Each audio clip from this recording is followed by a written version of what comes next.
Miss হবে না আপনার পছন্দের টিভি শো। দেখুন জি5 অ্যাপে একদম ফ্রি।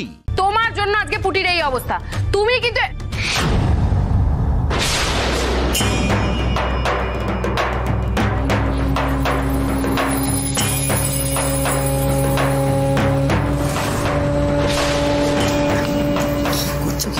এমনিতেই মাথাটা আমার চিন্তায় খারাপ হয়ে রয়েছে, তার ওপরে এই সমস্ত কথা বলে আমার তারটা কেটে দেবেন না।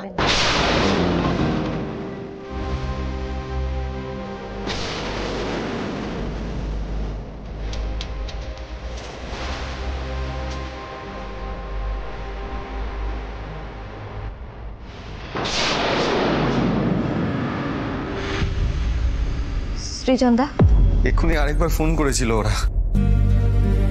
সন্ধ্যের মধ্যে টাকা না দিতে পারলে ওরা পুটি মেরে ফেলবে বলেছে।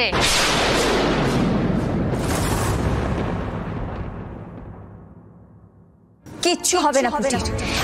তোমার কথা না বললে হচ্ছে না নাকি? কিন্তু বর্ণা, এতগুলো টাকা। রুচিদি, আপনাদের মেয়ে আপনাদের কোলে ঠিক ফিরে আসবে, চিন্তা করবেন না।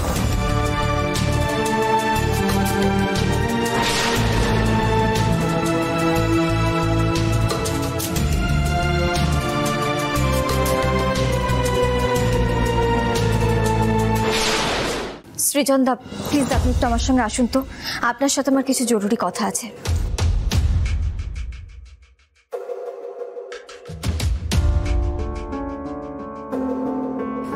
এই বুয়ার বাবা, দেখলে তো হিসাব বলেছিল না, সব মিলে যাচ্ছে।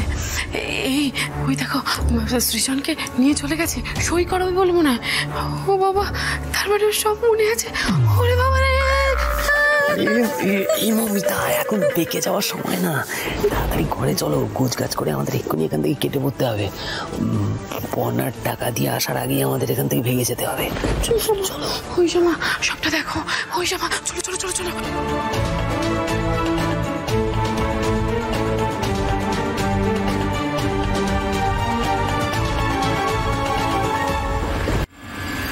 দিদিমণি আমার স্বামীকে নিয়ে কোথায় গেল, যাই কি একবার দেখে আসি গে। একদম না। শোনো পদ্ম, আমরা কিন্তু পুটিকে নিয়ে খুব চিন্তায় আছি। এর মধ্যে যদি তুমি তো কোনো ধ্যাসটামো করেছো না, আমার কিন্তু হাত উঠে যাবে বলে দিচ্ছি। ওই তো দিদি আসছে।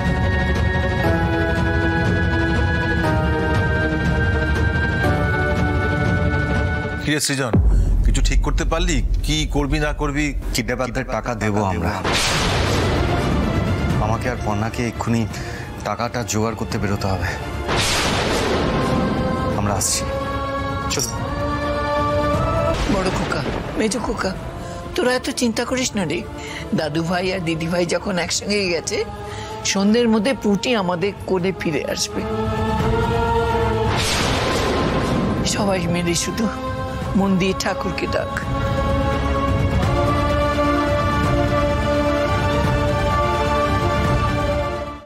জি5 ডাউনলোড করুন আর সব এপিসোড দেখুন একদম ফ্রি।